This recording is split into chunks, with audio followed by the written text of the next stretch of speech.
다니엘이 이 조서에 왕의 도장이 찍힌 것을 알고도 자기 집에 돌아가서는 윗방에 올라가 예루살렘으로 향한 창문을 열고 전에 하던 대로 하루 3번씩 무릎을 꿇고 기도하며 그의 하나님께 감사하였더라.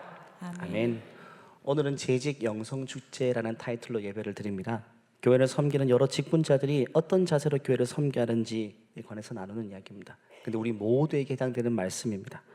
저는 한 주간 새벽 예배 계속 살펴보고 있는 다니엘서를 마무리하면서 다니엘을 통해서 교회에 대한 마음을 한번 살펴보기를 원해요. 물론 다니엘이 구약의 인물이기 때문에 교회가 없었던 시대였죠.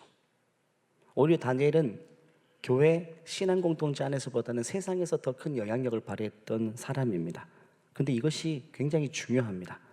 흔히 재직이라고 하면 교회 안에서만 잘 섬기면 된다고 생각할 수 있는데 성경은 그렇게 말하지 않습니다. 디모데 전서를 보면 직분자 중에 가장 중요한 감독직을 설명하면서 그 자격에 대해서 이렇게 이야기할 때 어떻게 말씀하시는지 한번 주목해 볼까요? 그러므로 감독은 책망할 것이 없으며 한 아내의 남편이 되어 절제하며 신중하며 단정하며 나그네를 대접하여 가르치기를 잘하며 술을 즐기지 아니하며 구타하지 아니하며 오직 관용하며 다투지 아니하며 돈을 사랑하지 아니하며 라고 하죠.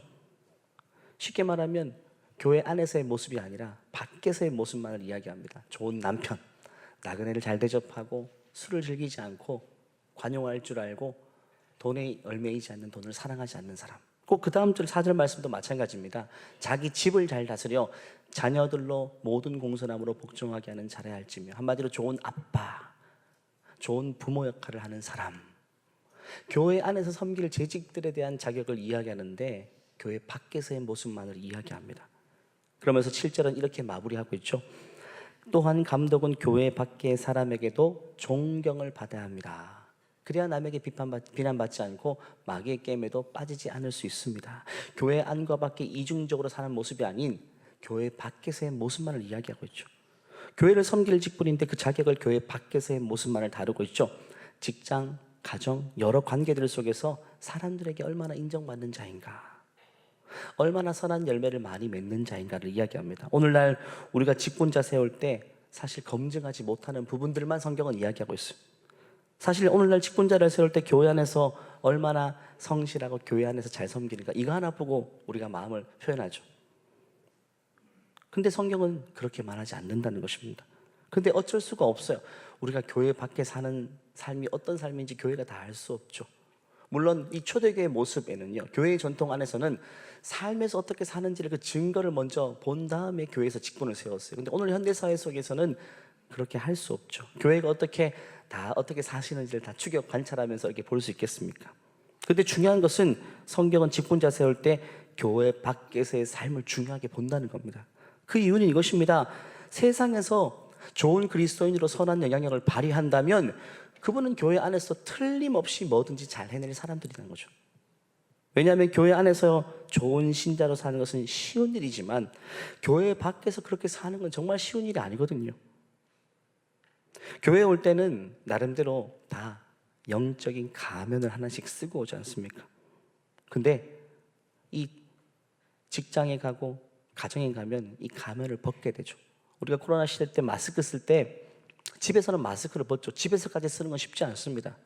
마찬가지로 자신의 본성을 가리는 이 영적인 마스크를 교회에 와서는 쓸 수 있지만 집에 가서는 자기 있는 모습이 나오죠. 직장도 마찬가지죠. 그렇기 때문에 정말 거기서도 선한 증거를 가진 삶을 살기는 쉽지 않습니다. 레리 크랩이라는 사람이 영적 가면을 벗으라는 책을 오래전에 썼습니다. 아름다운 참 고전입니다. 거기서는 가면에 대해서 이렇게 말합니다. 내가 되고 싶은 나의 이상향이다. 사람들은 내가 되고 싶은 모습의 가면을 쓴다는 겁니다. 예를 들면 나는 선한 사람 되고 싶어요. 실제로 그렇게 살지 못하지만, 그러면 교회 올 때 선한 가면을 하나 딱 쓰고 장착하고 온다는 거죠. 선한 사람처럼 보이고 싶어요. 그리고 나는 잘 참아내는 사람이 되고 싶으면 인내의 가면을 쓰고 잘 참는 사람인 척하는 가면을 쓰고 나온다는 것입니다. 근데 이 책에서는 이렇게 말합니다. 영적 가면을 쓰고 자신을 포장하기보다, 가리기보다 자신의 인생을 디자인하고 리모델링 하는데 집중해야만 하나님께서 우리를 새롭게 빚어가실 수 있다는 거예요. 쉽게 말하면 이렇습니다. 내가 그런 사람이 되고 싶으면 그런 사람이 되면 된다는 겁니다. 사람들은 그렇게 자신을 바꾸려고 하지 않고 그런 척하는 가면만을 쓰고 계속 살아가려고 한다는 거죠. 여러분, 내가 그런 사람 되고 싶으면 실제로 그런 사람이 되면 됩니다. 가면을 쓰는 번거로움이 얼마나 불편합니까? 근데 왜 사람들은 가면을 쓰고 그런 사람의 흉내만 내려고 하는 걸까요? 그것은 실제로 내가 그런 사람이 되리라는 믿음이 없기 때문입니다. 나는 변하지 않을 것이라는 자신에 대한 그런 굳건한 믿음을 가지고 있는 거죠. 근데 성경은 분명히 말하잖아요. 속사람은, 우리의 내면은 늘 새롭게 강건해질 수 있다라고 이야기합니다. 요즘은 외모도 바꾸는 시대 아닙니까? 근데 속사람, 우리의 성품, 기질, 우리 내면은 얼마든지 바꿀 수 있다. 그 부분의 전문가가 바로 우리 하나님이라고 이야기하고 있죠. 그렇기 때문에 우리는 코로나 시즌에 마스크 착용이 익숙하게 된 것처럼 늘 영적인 가면을 쓰고 그런 익숙해진 삶에서 벗어나 진정으로 본래 진짜 자기 모습이 그렇게 될 수 있도록 노력해야 되죠. 그래서 2024년 우리 한해 교회표가 그리스도를 본받아라는 타이틀로 출발한 겁니다. 예수님을 닮아가는 거죠. 모든 면에서 마찬가지입니다. 이것은 우리의 욕구이기보다 하나님이 우리를 향하신 뜻입니다. 에베소 4장 15절 말씀에 이렇게 말하잖아요. 사랑으로 진리만을 말하고 머리 대신 예수 그리스도를 본받아 모든 면에서 성장하도록 하십시오. 모든 면에서 예수님 그분의 성품을 닮아가도록 노력해야 된다. 그 아름다운 모습인 척 가면만 쓰는 게 아니라 진짜 내 모습이 그 모습 될 수 있도록. 그런데 질문을 해봐야 돼요. 우리는 얼마나 내면의 성숙을 향한 욕구를 가지고 있는가? 오늘날 현대인들은 대부분 몸무게를 줄이고 몸에도 좀 슬림하게 살고 싶고 이런 것에 대한 욕구는 정말 충만하죠.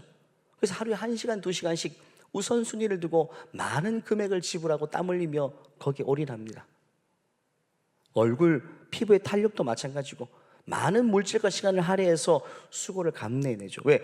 그 욕구가 있기 때문에. 너무 큰 열망이 있기 때문에. 그에 반해서 우리의 내면이 예수 그리스도의 삶을 닮아가는 것, 거기에 대한 욕구는 얼마나 있는지 우리 자신이 돌아볼 필요가 있다는 거죠.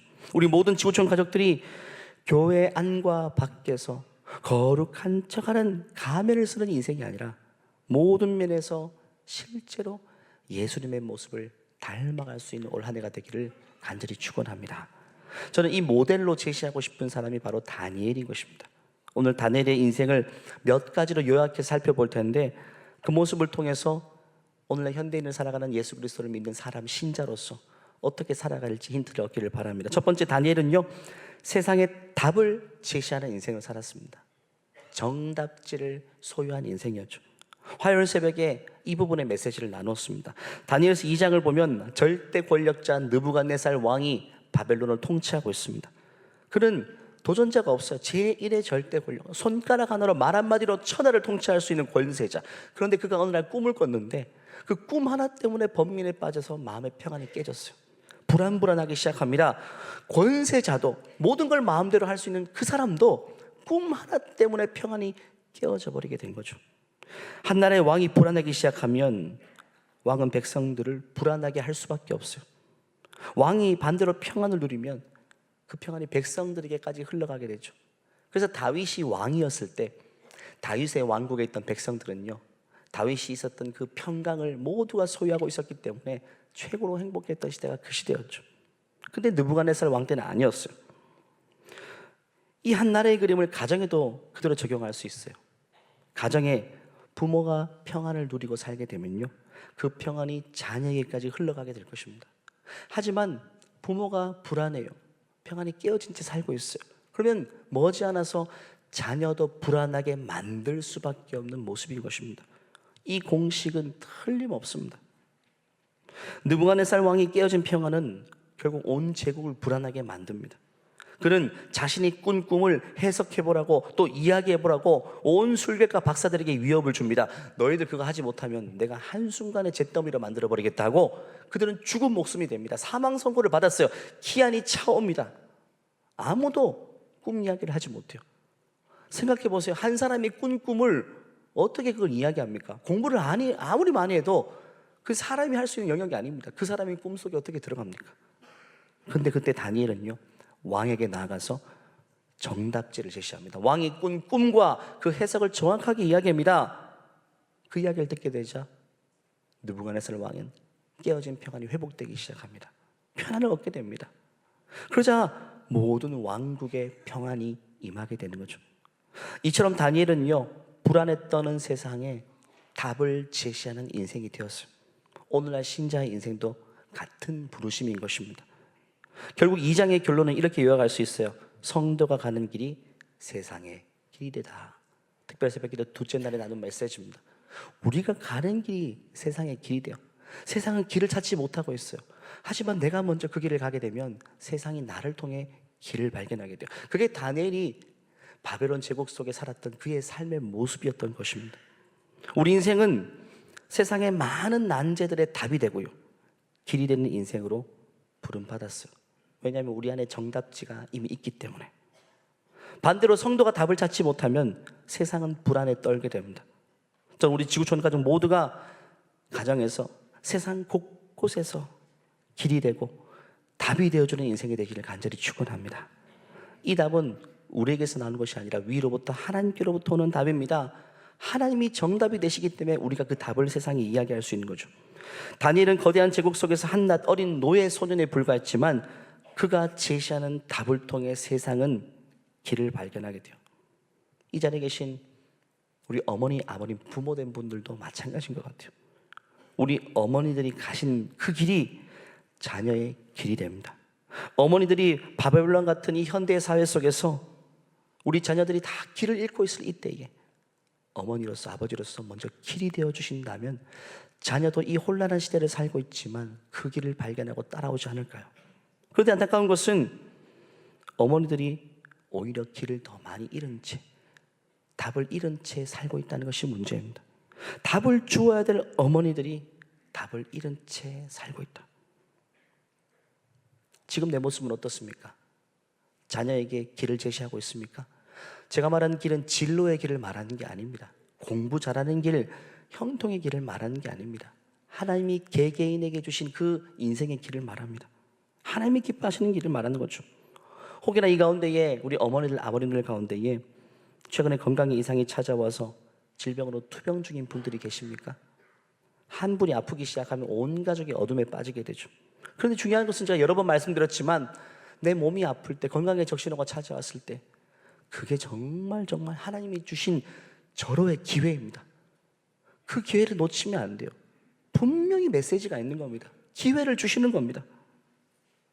엄마가 투병을 하면서, 치료를 하면서 길을 자녀에게 보여줄 수 있어야 돼요. 자녀가 엄마를 봅니다. 우리 엄마가 항암 치료도 이어가고 있고 누가 봐도 힘든 시간인데 엄마 모습 보니까 길을 잃은 모습이 아닌 거죠. 전혀 요동하지 않습니다. 물론 치료받고 오면 메스껍고 머리털도 빠지고 어려운 모습이 있지만 그럼에도 불구하고 어머니가 요동하지 않아요. 오히려 남편을 격려하고 자녀를 격려해 줍니다. 공부하고 있는 자녀 방에 들어가서 이렇게 이야기합니다.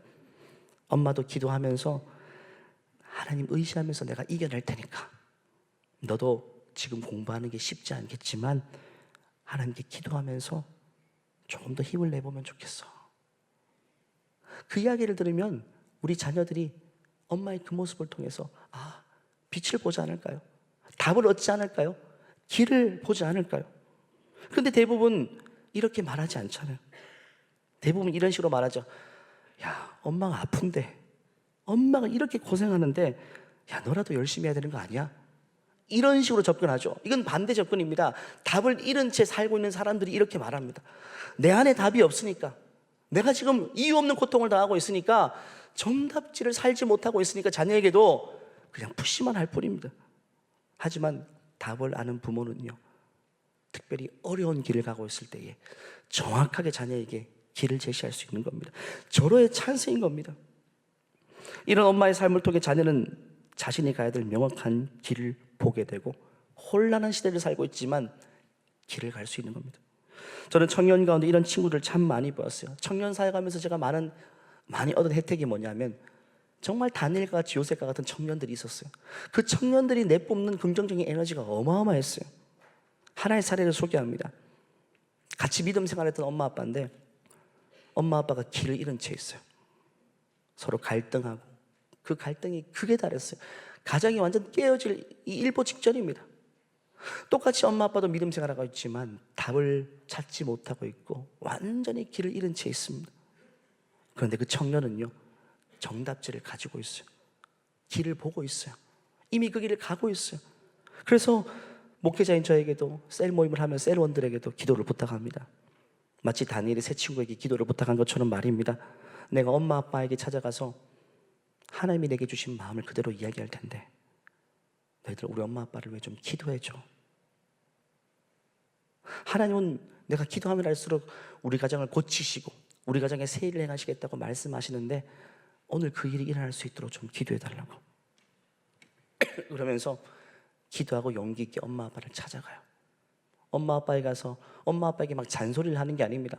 나는 열심히 기도하는데 엄마 아빠는 이런 식으로 하면 답을 모르는 아이가 이런 말을 하죠. 답을 알고 있는 사람은요, 하나님이 주신 마음을 이야기합니다.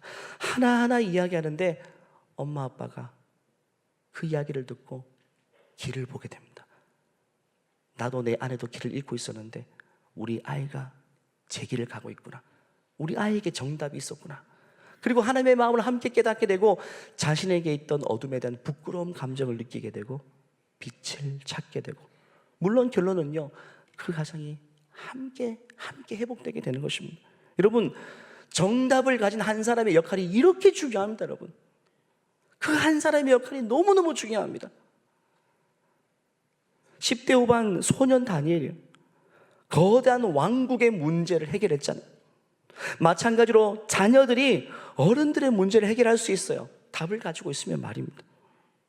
나는 입사한 지 얼마 안 됐어요. 회사에서 전혀 영향력이 없어요. 하지만 나는 정답을 가지고 있는 사람이잖아요. 그러면 회사의 큰 위기를 내가 기도함으로 해결할 수 있는 겁니다. 하나님이 우리에게 그런 역할을 안겨주신 거예요. 왜냐하면 하나님께서 나를 답이 되는 인생으로 부르셨기 때문에, 답을 소유한 인생으로 부르셨기 때문에. 이 자리에 계신 모든 치우촌 가족 여러분, 어디에서나 답을 소유하고 답을 살아내는 복된 인생 되시길 간절히 축원합니다. 두 번째로 다니엘은요, 흠이 없는 인생 살았어요. 세상에 흠 없는 인생이 어디 있겠습니까? 근데 다니엘의 인생은 참 특별했어요. 4절 말씀 보니까 그가 모함하는 세력들이 다니엘의 신상을 다 털었어요. 근데 근거가 없어요. 같이 읽어볼까요? 시작. 이에 총리들과 고관들이 국사에 대하여 다니엘을 고발할 근거를 찾고자 하였으나 아무 근거 아무 허물도 찾지 못하였으니 이는 그가 충성되어 아무 그릇됨도 없고 아무 허물도 없음이었더라. 뭐 걸고 넘어질 게 하나도 없는 거예요. 어떻게 사람이 이렇게 살 수 있을까요? 만약에 다니엘이 나는 흠없이 사는 게 목적이었다, 이렇게 살았다면 그렇게 살지 못했을 거예요. 왜냐하면 율법으로 접근하면요, 율법은 능력도 없고 생명도 없어요. 그렇게 접근하면 우리는 무음하게 살 수 없습니다. 하지만 우리는 더 높은 기준을 가지고 살 때, 하나님의 백성의 기준이 뭡니까? 사람 눈높이 아니잖아요. 하나님의 눈높이, 그 기준을 가지고 살 때 세상의 요구를 만족시킬 수 있는 삶을 살게 되는 것이죠. 다니엘의 싸움은 바로 이것이었어요. 자신은 깨끗하고 흠이 없이 사는 게 목적이 아닙니다. 그의 목표는 직장에서도 하나님의 자녀로서 사는, 그것이 자신의 목적이었어요. 내가 이 직장에서도 하나님의 자녀로서 살고 싶다. 그래서 직장일도 죽게 하듯이 했대요. 죽게 하듯이. 직장 상사를 대할 때도 그는 느부갓네살 왕을 비롯해서 여러 왕들을 모셨지만 그 왕들을 모실 때도 마치 하나님 대하듯이 죽게 하듯이 대했단 말이죠. 그러니까 그 왕들이 감동을 받아서 왕들이 여러 명 바뀌고 제국이 달라졌지만 여전히 사람들은요, 그 왕들은 다니엘을 총리로 지명하고 그를 통해서 일하게 된 거예요. 그는 하나님의 필요에 민감하듯이 왕의 필요에 민감해서 반응했어요. 이게 하나님의 뜻이었던 거죠. 신약 성경 골로새서 말씀을 보면 오늘날 우리가 세상 가운데 살아가야 될 때 어떤 마음가짐으로 살아가는지 이렇게 말합니다. 같이 읽어볼까요? 종들은 언제나 주인에게 복종하십시오. 주인에게 잘 보이려고 주인이 볼 때만 열심히 일하는 척해서는 안 됩니다. 주님을 두려워하는 마음으로 정직하게 주인을 섬기기 바랍니다. 여러분이 하는 모든 일에 최선을 다하며 사람을 위해서가 아니라 주님을 위해 하듯이 열심히 일하십시오. 여러분은 우리 주님께서 그의 백성에게 약속하신 유업을 상으로 주실 것을 기억하시기 바랍니다. 여러분이 바로 주님을 섬기는 일꾼입니다. 22절에 말하죠. 종들은 언제나 주인에게 복종하라. 여러분, 종이면 노예에서 해방되는 게 인생의 목적이 되어야 되지 않을까요? 그게 아니래요. 너가 종으로 태어났다면, 태어날 때부터 노예였다면 그 자리에서 상전 주인을 향해서 하나님 섬기듯이 섬기라. 그런 자세로 살았어요. 너의 직장 상사가 있다면 그분이 예수님인 것처럼 그분을 만족시켜드리고 그분 이야기에 복종하고 살아가는 거죠. 23절에 주님을 위하듯이 열심히 살아래요. 여러분이 바로 주님을 섬기는 일꾼들이래요. 그러면 하나님이 동일한 영광을 받아주시겠다. 물론 내가 섬기는 직장 상사가 하나님 수준이 아니죠. 내 수준에도 못 미치는 사람일 수 있죠. 그거 따지지 말고, 다니엘도 모셨던 왕들이 자기 수준 밑에 있던 사람들입니다. 그럼에도 불구하고 왕을 주님 섬기듯이 섬겨졌더니 그 누가 다니엘의 인생을 보게 돼. 그는 무만의 인생이었다. 걸고 넘어질 것이 없는 인생, 칭찬만 남는 인생이 되었다. 이것이 바로 예수 믿는 사람으로서 오늘날 현대사회 속에서 우리가 속한 그 조직과 세계 속에서 살아내야 될 우리의 모습입니다. 내 직급이 요만큼입니까? 그러면 그 직책에서 더 올라가려고 발버둥치는 인생 말고요, 거기에서 내가 섬겨야 될 사람을 죽게 하듯이 한다면 하나님이 그 자리에 내버려두지 않는다는 거죠. 다니엘의 꿈이 총리가 되는 게 아닙니다. 그냥 그 자리에서 열심히 섬겼더니 하나님이 그를 높여주시는 거죠. 우리 인생도 그렇게 돼야 되는 겁니다. 그렇게 그 자리에서 충성을 다하면 하나님은 그 포지션에 내버려 두지 않습니다. 불은요, 환히 밝히게 되면 더 높이 들죠. 본능적으로 더 많은 사람을 밝혀야 되니까. 우리 인생도 마찬가지입니다. 그 자리에서 우리가 불을 환하게 밝히는 인생을 살면요, 하나님이 우리를 더 높이 들 수밖에 없어요. 왜? 더 많은 것을 비추어야 되기 때문에. 그게 다니엘의 인생입니다. 노예 자리에서 빛을 환하게 비추니까 하나님이 다니엘을 더 높이 드세요. 저 높이 총리에까지. 왜? 온 제국을 비추는 빛이 돼야 되니까. 세상 질서 속에서 그 질서를 존중하시기 바랍니다. 아무리 불의하고 악한 조직 속에 살지라도, 악한 우두머리를 모시고 있다 할지라도 그 질서를 존중하고 그 악한 상관도 죽게 하듯이 섬겨서 하나님의 백성이 사는 모습을 세상 가운데 보여줄 수 있는 우리 복된 지구촌 가족 되시기를 간절히 축원합니다. 세 번째, 다니엘은요, 날마다 순교자 마인드. 우리 오늘날 그리스도인에게 잘 발견할 수 없는 마인드, 죽으면 죽으리라는 순교자 마인드로 살았어요. 다니엘이 왕을 아무리 잘 모셔도요, 아무리 흠없이 살아도 갈등, 위기 상황이 여러 차례 찾아왔어요.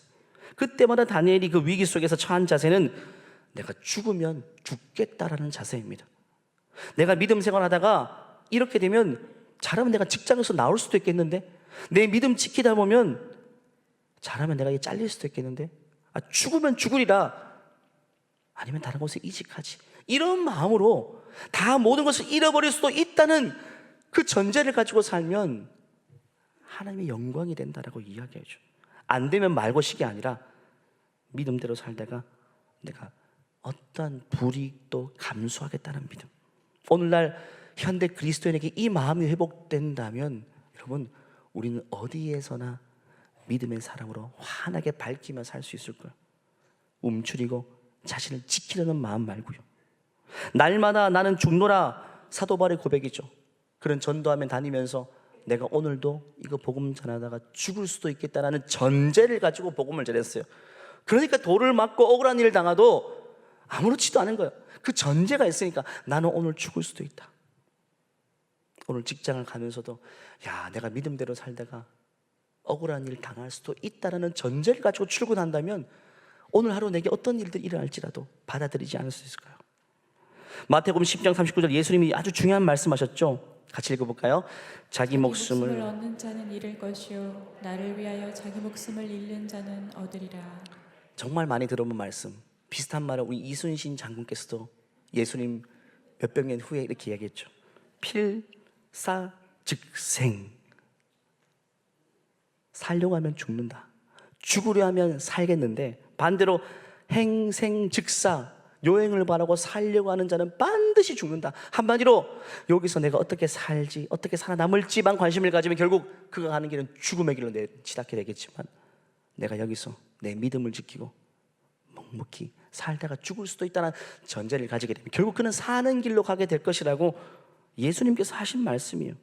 실제로 살고자 했던 간신들은요, 어떻게 됐습니까? 사자굴에 떨어져서 다 죽었잖아요. 죽고자 했던 다니엘만 살아나는 겁니다. 다니엘에게 찾아온 위기 상황에 공통점이 있습니다.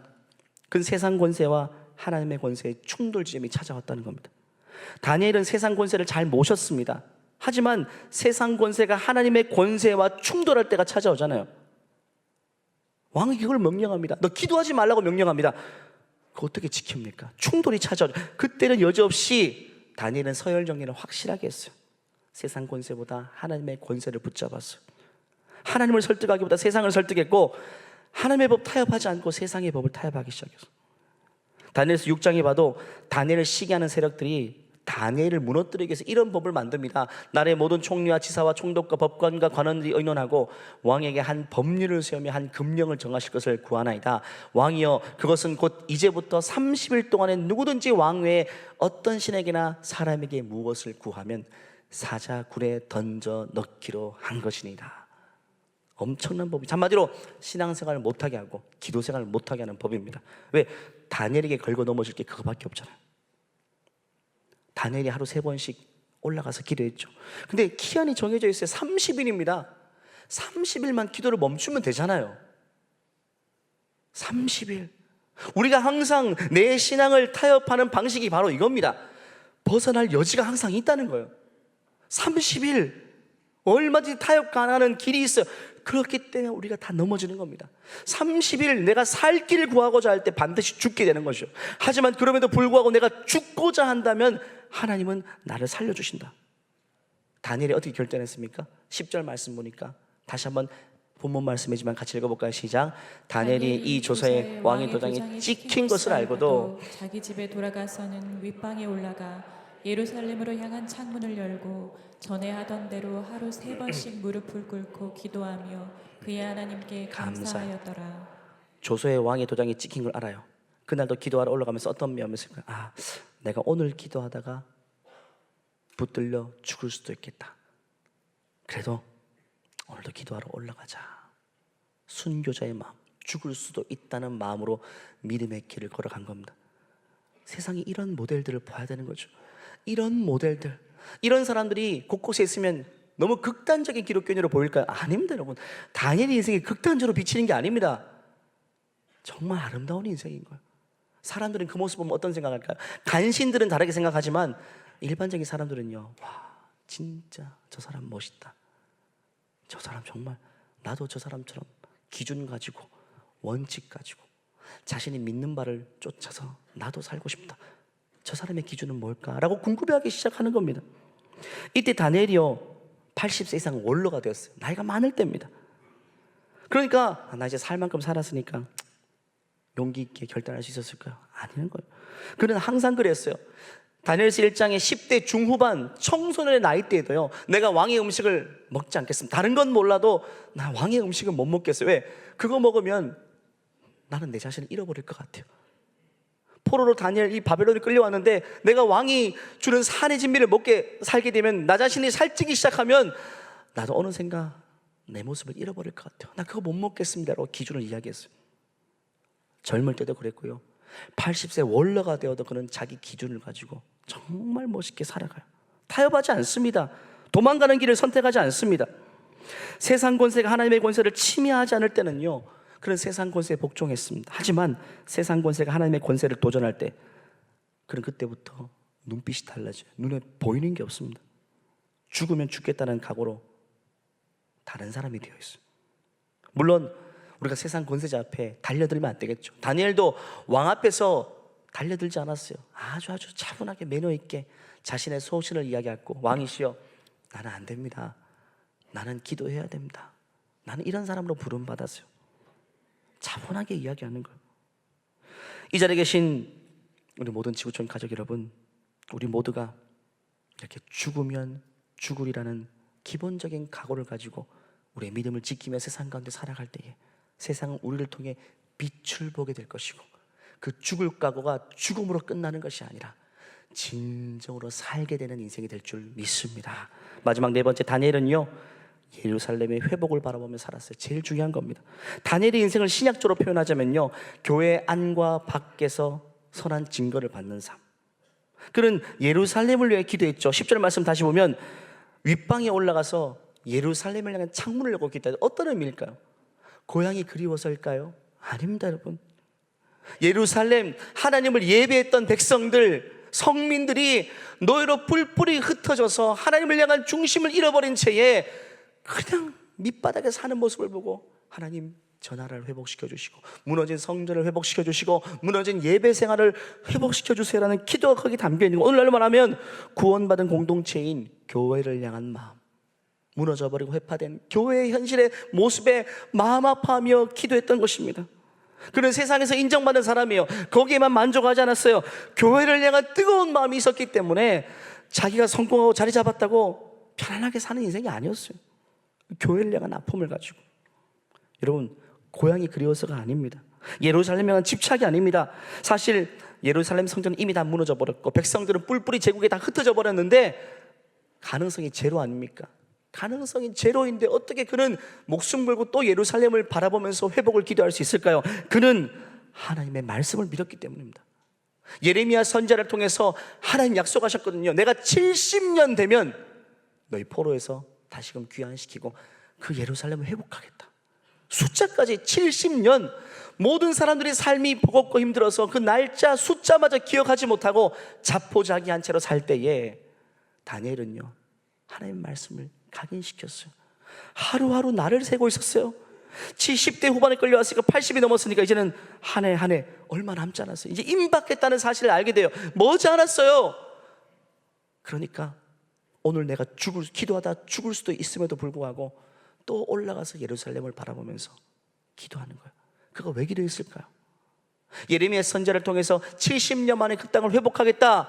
그 약속에는 조건이 붙어 있었어요. 예레미야서 읽어볼까요? 시작. 너희가 내게 부르짖으며 내게 와서 기도하면 내가 너희들의 기도를 들을 것이요 너희가 온 마음으로 나를 구하면 나를 찾을 것이요 나를 만나리라. 다시 잠시만요. 기도하는 게 전제입니다. 너희들이 내 약속을 잊지 않고 기도하면, 부르짖고 기도하면, 그 다음 14절 말씀 볼까요? 14절 시작. 이것은 여호와의 말씀이니라. 나는 너희들을 만날 것이며 너희를 포로된 중에서 다시 돌아오게 하되 내가 쫓아보내었던 나라들과 모든 곳에서 모아 사로잡혀 떠났던 그곳으로 돌아오게 하리라. 이것은 여호와의 말씀이니라. 전제가 붙어 있잖아요. 기도해야지 70년을 회복된다. 그러니까 이제 눈앞에 다가왔는데 다니엘은요 기도를 멈출 수가 없어요. 왜? 나 말고 기도하는 사람이 없잖아요. 내가 기도를 멈추면 안 돼요. 내가 목숨 걸고 기도해야만 하나님은 이제 머지않아서 이 회파된 예루살렘을 회복시키고 백성들을 회복시키겠다. 다니엘서 1장 보면요 맨 마지막 절 이렇게 끝납니다. 다니엘은 고레스 왕 원년까지 있으냐. 고레스 왕은요 미래에 출생할 왕입니다. 또 6장 28절에 이 다니엘이 다리오 왕 시대에 바사 사람 고레스 왕의 시대에 형통하였다. 그 시대와 그 시대까지 고레스 왕은요 이제 그 다음 제국에 등장할 인물입니다. 메데바사를 한꺼번에 함락시키고 페르시아 왕 바사 제국을 통일해서 초대 왕이 될 사람, 그 고레스 왕까지 다니엘은 살아있었고 형통했다. 페르시아 키루스 1세입니다. 역사에 우리가 배웠던 그 왕이 등장했어요. 세계를 점령했습니다. 왕의 자리를 차지했어요. 그 시기가 딱 70년 되었을 때입니다. 70년. 그때 놀라운 일들이 납니다. 왜? 다니엘의 기도가 멈추지 않았기 때문에. 어느 날 페르시아 왕 고레스가 온 세상을 두루 감찰하다가 위로부터는 계시를 받게 됩니다. 하나님 믿는 사람이 아니었어요. 위로부터 계시가 떨어지는데 그 이야기를 온 세상에 공포합니다. 에스라 1장 1절 말씀 볼까요? 고레스가 페르시아 왕이 된 첫 해입니다. 첫 해. 계속 쭉 읽어보겠습니다. 여호와께서 시작. 여호와께서 예레미야를 통하여 하신 말씀을 이루시려고 고레스의 마음을 움직였습니다. 그래서 고레스가 온 땅에 사신을 보내어 명령을 내렸습니다. 고레스가 명령한 내용은 아래와 같습니다. 페르시아 왕 고레스가 말한다. 하늘의 하나님이신 여호와께서 이 세상 온 나라를 나에게 주셨다. 그리고 나를 세우셔서 유다 땅 예루살렘의 성전을 짓게 하셨다. 이제 너희 모든 하나님의 백성은 예루살렘으로 돌아가라. 너희 하나님께서 너희와 함께 계시기를 바란다. 너희는 예루살렘에 계신 이스라엘 하나님을 위해 성전을 지어라. 나머지 사람들은 예루살렘으로 돌아가고자 하는 사람들을 도와주도록 하여라. 그들에게 은과 금과 갖가지 갖가지 물건과 가축을 주고 예루살렘에 지을 하나님의 성전을 위해 예물도 주도록 하여라. 말도 안 되는 일이 났어요. 하나님의 말씀이 이루어졌습니까? 현실 가운데 이루어지는 걸 다니엘이 이제 인생이 막빠진 노년에 그걸 목도한 겁니다. 내가 쉬지 않고 기도했더니 70년 만에 그 고레스 황제를 통해서 듣도 보도 못한 말씀이 선포되는데, 백성들 다 너 집에 돌아가서 성전 지어. 내가 성전 지을 목재도 주고 돈도 다 줄 테니까. 마치 사명처럼 이야기하고 있어요. 말도 안 되는 거죠. 예루살렘, 오늘날 믿음의 공동체 교회를 의미합니다. 우리가 삶에서 아무리 성공하고 안정된 삶을 살지라도요, 교회가 오늘날 무너져 있다면 우리의 마음이 평안할 수 있겠습니까? 어떤 그리스도인들은요, 내 인생 열심히 살아서 사업도 성공했고 노후 준비까지 다 됐다. 하지만 교회는 무너져 있죠. 한국교회가 무너져 있지 않습니까? 아랑곳하지 않습니다. 강건도 불구경합니다. 사람들이 교회 욕할 때 같이 욕합니다. 마치 외부인처럼 말입니다. 사람들이 내 가족 욕하는데 외부인처럼 가족을 함께 욕하는 사람이 있습니까? 그러면 식구가 아닌 겁니다. 여러분, 하나님의 식구라면 사람들이 교회를 욕할 때 마음 아파야 되죠. 회복을 위해 눈물로 기도해야 되지 않을까요? 지금 다니엘의 모습이 바로 그 모습입니다. 다니엘은 성공했어요. 누구보다도 성공해서 그가 있는 자리 때문에 시민권도 있고 자기 조상, 자기 자손들 몇 대가 먹고 살 수 있어요. 근데 다니엘의 마음의 중심은 여전히 불타올랐어요. 왜? 회파된 예루살렘, 무너져 있는 이 교회의 현실을 보니까 마음을 놓지 못하는 거예요. 나는 이대로 눈 감으면 되고 우리 자손들 잘 먹고 살지만 그게 중요한 게 아니라 아직 내 역할을 못한 것 같아요. 나는 죽을 때까지 그 나라의 회복을 위해서 기도하는 사명을 다하고자 그는 오늘도 죽을 각오를 하고 2층 다락에 올라가서 예루살렘을 향해 문을 열고, 하나님, 저 땅이 약속대로 회복되게 도와주시고 이 일을 위해서 내 기도를 바르시고, 내가 아무리 세상 가운데 성공했지만 교회가 회복되지 못하는 것을 향한 불타오르는 내 심령을 주님 받아주시옵소서. 오늘날 질문하고 싶습니다. 여러분의 교회를 향한 마음은 어떻습니까? 교회를 향해서 어떤 마음을 가지고 계십니까? 여러분 하나님의 백성입니까? 교회 공동체의 식구입니까? 혹이나 외부자처럼 강 건너 불구경하듯이 그렇게 보고 있지는 않습니까? 이 자리에는요, 최근에 등록한 새 가족들로부터 교회에 오래된 분들, 여러 직분자들이 다 있죠. 저는 우리 교회를 향한 같은 마음을 품었으면 좋겠어요. 교회를 향한 같은 마음. 우리 지구촌교만 봐서는 안 됩니다. 온 교회가 회복되기를 바라야 되죠. 온 교회가, 병들어 있는 온 교회가 회복되기를, 내가 하나님 나라 가는 그날까지 다니엘이 그랬던 것처럼 마지막 그 한 절의 기도가, 숨을 쉬며 하는 마지막 그 한 절의 기도가, 하나님, 이 교회가, 이 땅의 교회가 회복되게 도와주세요. 나는 영원한 교회, 지상 천상교회로 올라가지만 이 지상교회들이 회복된 모습으로 주님 앞에 서게 도와주시옵소서. 이런 모습으로 우리 지구촌 교회를, 또 우리 많은 교회들을 섬기시고 또 기도할 뿐만 아니고 내가 할 수 있는 교회를 향한 헌신을 감당할 수 있는 우리 모두가 되기를 간절히 축원합니다. 한번 기도할까요? 이 시간 기도할 때 오늘 나눈 말씀을 기억했으면 좋겠어요. 우리가 먼저 교회 안과 교회 밖에서 모두 선한 증거를 가진 인생이 되기를 기도했으면 좋겠어요. 불안에 떠는 세상에 답을 주는 우리 인생이 되게 도와주시옵소서. 내가 걷는 이 길이 길을 잃은 많은 사람들에게 길을 보여주는 인생이 되게 도와주시옵소서. 내 모습을 보고 우리 자녀들도 길을 찾게 도와주시옵소서. 마지막으로 세상에서 뿐만 아니라 교회를 향한 특별한 마음을 내게 부어주시고, 교회를 위해 내가 할 수 있는 헌신, 내가 할 수 있는 최선의 기도를 올려드리는 인생이 되게 하여 주시옵소서. 주여 한번 외치고 기도하시겠습니다. 주여, 하나님 아버지 은혜를 베풀어 주세요. 하나님, 하나님 나에게 선하시고 이 땅에 무너진 교회를 보는 하나님의 마음이 아프시 하나님을 향한 부르짖기 바랍니다. 내가 여전히 부족한 가운데 주님 도와주세요. 하나님, 세상이 감당하는 그런 사람이 되어주시고 하나님의 목소리,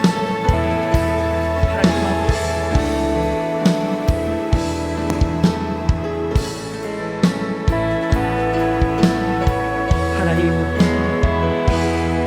하나님 감사합니다. 우리를 교회로 불러주셔서 감사합니다. 교회로 살게 하신 것을 감사합니다. 오늘 다니엘의 모습을 통해서 내가 살아야 될 바를 보게 하신 것을 감사합니다.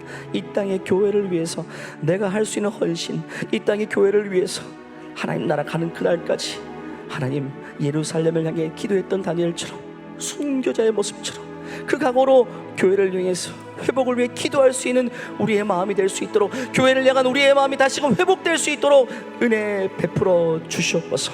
이 모든 말씀 살아계신 예수님의 이름으로 기도하옵나이다. 아멘. 우리를 통해서 회복을 주시는 약속을 주신 하나님께 영광의 박수 올려드릴까요? 우리의 기도를 통해서 하나님 이 땅의 교회를 회복시켜 주실 줄 믿습니다. 이 시간 다 같이 나오셔서 이 찬송의 고백으로 예배를 마치도록 하겠습니다. 너 기도를 멈추지 마라.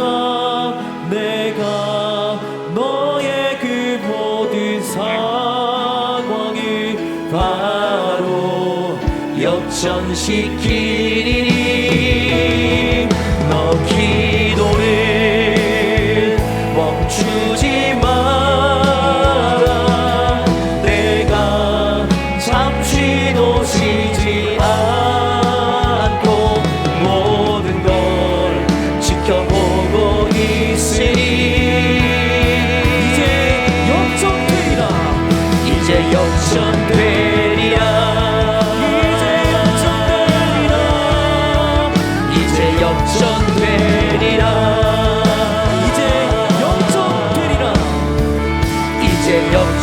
역전되리라.